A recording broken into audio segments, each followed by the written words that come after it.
चलिए, आज न्याय के एक ऐसे सवाल को समझते हैं जो बहुत जरूरी है। जरा सोचिए, किसी पर झूठा इल्जाम लगे और उसकी जिंदगी के कई साल जेल में गुजर जाएं।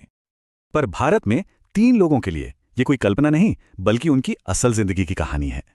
तो सबसे पहले बात करते हैं महाराष्ट्र के रामकीरथ मुनीलाल की। इन पर रेप और मर्डर का इल्जाम लगा और दो अदालतों ने इन्हें मौत की सजा सुना दी। और इस तरह पूरे 12 साल वो मौत की सजा के खौफ में जीते रहे।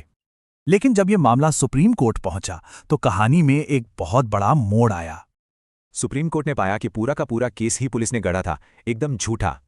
इन सबूतों के आधार पर सुप्रीम कोर्ट ने रामकीरथ को पूरी तरह बेगुनाह करार देकर आजाद कर दिया।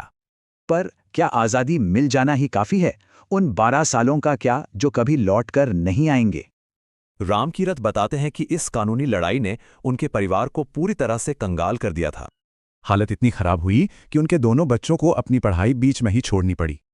और दुख की बात यह है कि रामकीरथ का मामला अकेला नहीं है। काटा वेलई और संजय, इन 2 लोगों को भी बिल्कुल ऐसे ही झूठे इल्जामों में फंसाया गया था। इन तीनों को भी मौत की सजा सुनाई गई और सालों बाद सुप्रीम कोर्ट ने ही उन्हें बेकसूर पाया। लेकिन आज़ाद होने के बाद अब ये तीनों एक नई मांग लेकर सुप्रीम कोर्ट पहुंचे हैं।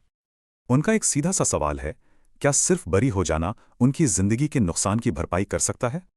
वो अपने खोए हुए सालों और अपने परिवार की तकलीफों के लिए मुआवजे की मांग कर रहे हैं।